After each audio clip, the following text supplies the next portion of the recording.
구약성경 창세기 18장 1절에서 15절입니다. 조금 길지만 함께 하나님 말씀을 함께 고백드리겠습니다. 여호와께서 마므레 상수리 나무 앞들이 있는 곳에서 아브라함에게 나타나시니라.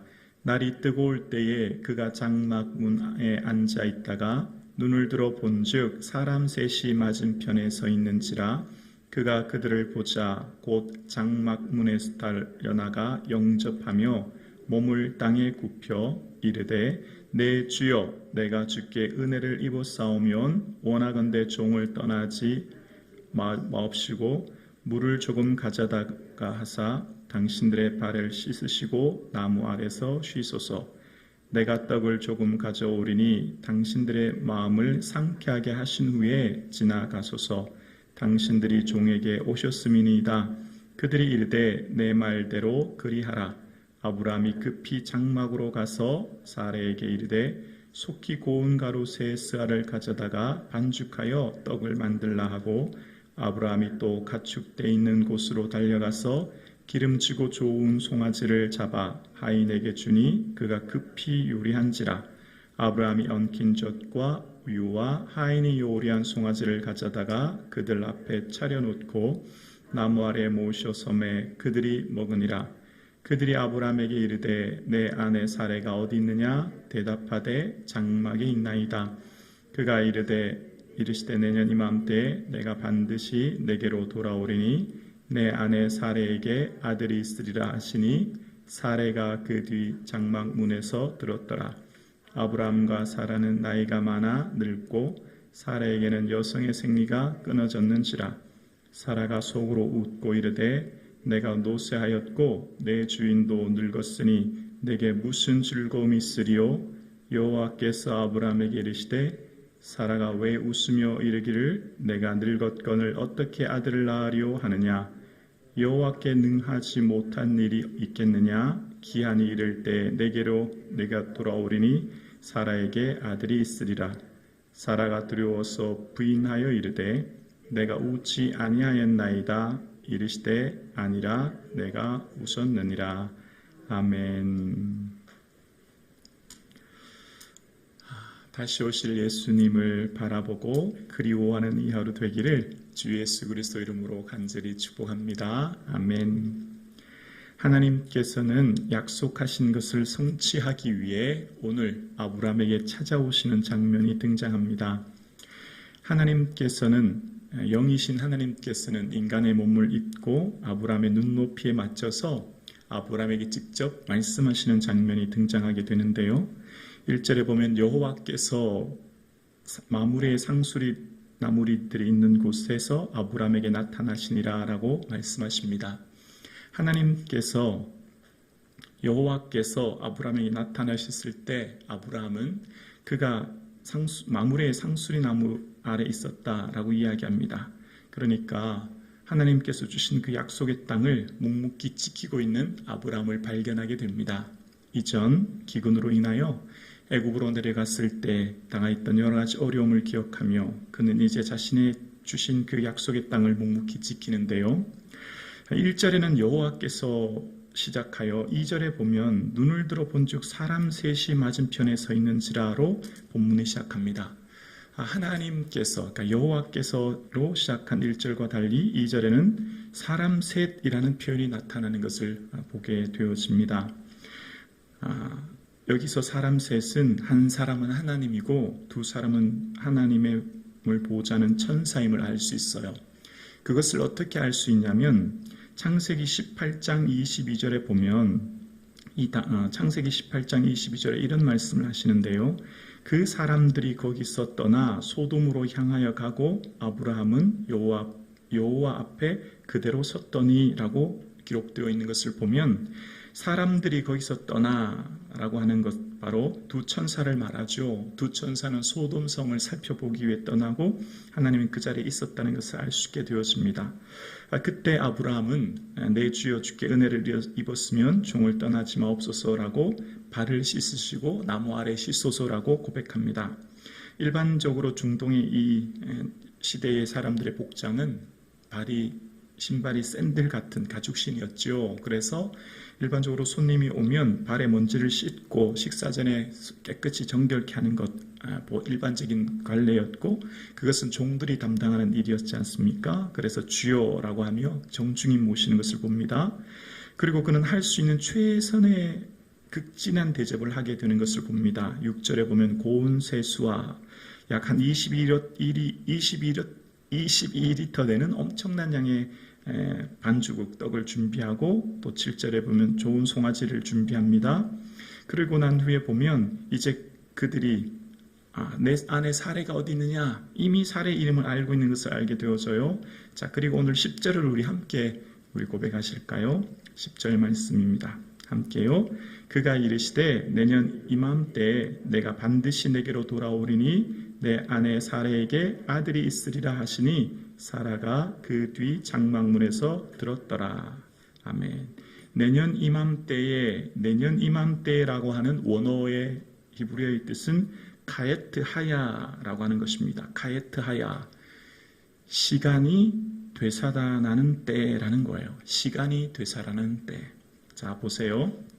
지금 아브라함이 75세에 출발해서 오늘 도착한 이 가나안 땅에 약 24년 동안 기다리고 있어요.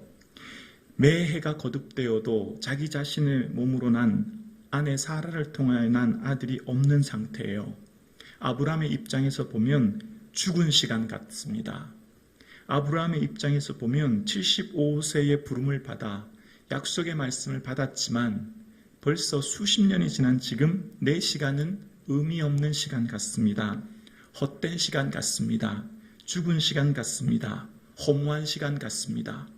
아무리 기다려도 아브라함의 입장에서는 약속의 말씀은 받았지만, 하나님께서 약속은 해주셨지만 그 약속이 내 삶에 성취되지 않아서 아브라함은 그 삶의 시간이 의미 없고 죽은 시간으로 느껴져요. 그런데 하나님께서는 시간이 살아나는 때가 바로 내년 이맘때다, 가에트 하야다 라고 말씀하시면서 아브라함아, 너 지금 기다리는 그 시간이 죽은 시간 같고 무의미한 시간 같고 헛된 시간 같지? 걱정하지 마라. 내가 지금 오랜 시간 기다려도 응답되지 않은 그 현실 앞에 두려워하지 마라. 시간이 살아날 거야. 내가 지금 기다리는 그때가 하나님의 능력의 때를 보게 될 거야 라고 하시는 거예요. 그리고 이후 창세기 21장에 보면 21장 1절에 보면 여호와께서 말씀하신 대로 사라를 돌보셨고 라고 말씀하십니다. 그리고 사라가 임신하고 하나님 말씀하신 시기가 되어 아브라함에게 아들을 낳았다라고 말씀하세요. 그러니까 하나님께서 말씀하신 내년 이맘때, 아브라함은 사실 지금 하루 기다리는 것도 너무 지쳐요. 이미 24년이라는 시간을 기다리는 것 자체가 아브라함에게는 너무 지치는 시간이었고, 내년 이맘 하루 1년을 더 기다리는 것은 어쩌면 굉장히 지치고 힘드는 시간 같아요. 그런데 가에트 하야, 시간이 살아날 거야. 내가 기다렸던 그 시간이 헛된 시간 같고 의미 없고 죽은 시간 같지만 이제 곧 그 시간이 살아나는 것을 보게 될 거야 라고 하시는데요. 이 가에트 하야라고 하는 내년 이맘때라고 하는 뜻은 바로 두 번째 생명의 때라는 의미가 있어요. 생명의 때. 지금 내가 기다리고 있는 24년의 시간 동안은 죽음의 시간 같아요. 왜요? 아들이 없기 때문이에요. 약속의 말씀은 하셨죠. 큰 민족을 이룬다고, 하늘의 별처럼 바다의 모래알처럼 자녀를 주신다고 약속은 받았어요. 그런데 어때요? 약속의 말씀은 받았지만 현재 실제적인 삶의 자녀는 없는 거예요. 그래서 죽은 시간 같아요. 의미 없는 시간 같아요. 그런데 가에트 하야야, 생명의 때를 보게 될 거야. 이제 곧 내 눈앞에 생명이 잉태되는 것을 너는 볼 거야 라고 말씀하십니다. 사랑하는 성도님, 우리의 삶에 하나님 말씀을 불순종하면 그 불순종으로 말미암아 우리는 사망을 경험합니다. 그러나 우리가 하나님 말씀을 순종하면 그 순종을 통해 생명이 잉태되는 것을 경험하게 되어요. 하나님께서는 하나님의 사람을 통하여서 기다리게 하시고 그 기다림의 순종을 통하여 하나님은 생명의 때를 만나게 하시는 줄로 믿습니다. 우리는 하나님께서 에덴 동산에서 아담과 하와가 하나님 말씀에 불순종할 때 그들의 삶 가운데 어떻게 되었을까요? 사망을 경험하는 것을 보게 되었습니다. 그들이 생명나무를 먹고 영생할 거하노라 라고 하시면서 그들의 불신앙은 곧 사망의 시간, 죽음 시간의 때를 잉태하게 되지요. 그러나 하나님 말씀을 믿을 때, 기다리고 순종할 때, 주 예수를 믿으라 그리하면 내 집이 구원을 얻으리라 믿을 때 생명을 잉태하게 되는 거예요. 믿음의 시간은 곧 그 시간을 통하여 생명을 잉태하게 되는 것을 보게 되어집니다. 에스겔 골짜기에 많은 뼈들이 있을 때 하나님 말씀을 선포할 때 믿음으로 순종하여 선포하는 그 순종의 시간, 생기들에게 마른 뼈들이 들어가게 되고 그 마른 뼈들이 서로 힘줄과 사리부터 큰 군대를 이루는 능력에 나타났던 것처럼 순종은 곧 생명을 잉태하게 되는 줄로 믿습니다. 오늘 저와 여러분의 삶의 현실이 당장 보여지지 않은, 당장 만져지지 않은, 당장 응답 없는 현실 앞에 죽은 시간 같고 의미 없는 시간 같고 허무한 시간 같지만 결코 그렇지 않습니다. 내년 이맘때에 가예트하야 생명의 때를 보게 될 거야.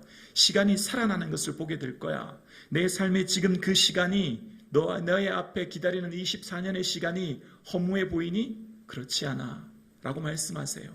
사랑하는 성도님, 오늘 예배 드리시는 저와 여러분 얼마를 기다리셨습니까? 기도하고 또 기도했는데, 기다리고 또 기다렸는데 하나님 반드시 내게 약속의 말씀 주셨고 내게 믿음 주셨고 내게 확신을 주셨는데 그런데 응답의 능력의 역사가 보이지 않는 거예요. 그러나 하나님 말씀하십니다. 가예트하야, 시간이 살아날 거야. 생명의 때를 보게 될 거야. 걱정하지 마. 24년의 시간 죽은 것 같고 허무한 것 같지만 조금 더 인내하면 내 삶의 능력을 보게 될 거야. 말씀하신 하나님 말씀 앞에 이 약속의 말씀 부여잡을 수 있기를 주 예수 그리스도 이름으로 간절히 축원합니다. 하나님께서는 현실과 약속 사이에 믿음이 가교 역할이 되어 능력을 선포한다 말씀하십니다. 내 현실은 하나님의 능력의 역사가 보이지 않아도 그 약속의 말씀을 부여잡고 믿음으로 나아가면 그것으로 통하여 하나님의 놀라운 능력의 역사를 저와 여러분의 삶 가운데 보여주실 줄로 믿습니다. 11절 말씀 읽어보실까요? 11절 함께요. 아브라함과 사라는 나이가 많아 늙었고 사라에게는 여성의 생리가 끊어졌는지라. 여성의 생리라고 하는 원어의 뜻은 오라르카르셴이라는 뜻인데요. 여성의 길이라는 뜻이에요. 여성의 길. 보세요. 여성이 아이를 낳으면 가정에 뭐가 잉태되어 생명이 잉태되어지고 그것은 곧 사랑의 길이에요. 여성이 사랑받는 길, 가정이 행복한 길, 온 가정이 즐거운 길은 뭐예요? 여성이 아이를 출생하는 것이죠. 그래서 여성의 생리라고 하는 것은 여성의 길이라는 뜻이에요. 여성이 아이를 낳으면 미래의 길이 활짝 열립니다. 미래의 그 가정의 행복의 길이 열립니다. 온 가족의 기쁨의 길이 열리기 시작하는 거예요. 그럴 때 그 가정은 참된 즐거움과 기쁨을 경험하게 되지요. 그런데 여성의 길이라고 하는 여성의 생리가 막혀지면 즐거움의 길이 막혀요. 기쁨의 길이 막혀요. 행복의 길이 막혀요. 그 가정은 절망을 경험할 수밖에 없어요. 그 가정은 더 이상 미래가 없고 소망이 없어요. 여성을 통하여서 자녀를 주시고 자녀를 통하여 기쁨의 길이 열리는데 여성의 길이 막히면 곧 가정의 길이 막히는 것이고 그 가정 전체가 다 절망을 경험할 수밖에 없는 것이죠. 사라의 생리가 끊어졌어요. 아브라함의 가정은 미래가 없어요.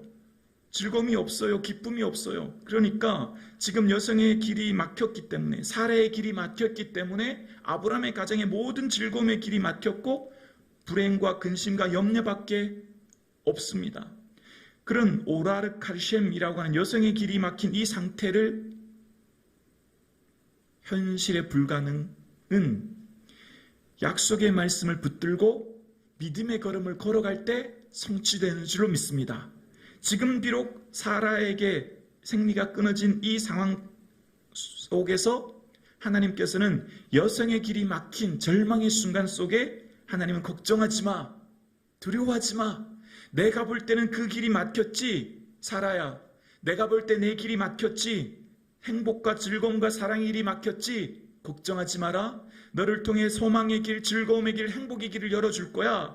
라고 말씀하십니다. 오늘 이 새벽 예배 나오신 사랑하는 성도님, 여러분의 길이 막힌 것 같지 않습니까? 내 길이 사방을 둘러보아도, 어디를 둘러보아도 모든 것이 막힌 것 같은 한계 상황 가운데 있지는 않으십니까? 걱정하지 마십시오. 하나님께서는 그 막힌 길을 반드시 강이 되게 하시고, 막힌 길을 대로가 되게 하시고, 시온의 대로가 되게 하실 줄로 믿습니다. 그것을 바라보고 나아가는 게 뭐예요? 믿음인 거예요, 믿음. 그래서 믿음은 바라보는 것들의 실상인 거예요. 믿음이 바로 우리의 삶의 불가능을 가능케 하고, 하나님의 능력의 말씀을 내 삶에 다운로드 받는 것입니다. 하나님의 믿음의 길로 나아가는 저와 여러분 되실 수 있기를 주 예수 그리스도 이름으로 간절히 축원합니다. 여러분의 삶에 그 어떤 길이 여러분을 막고 있습니까? 여러분이 생각할 때 그 무엇이 여러분을 사방으로 가로막고 있습니까? 여생의 길이 막힌 사라에게 하나님의 생명의 길을 열어주셨고 소망의 길을 열어주셨듯이 믿음으로 나아가는 저와 여러분 되실 수 있기를 주의 이름으로 축원합니다.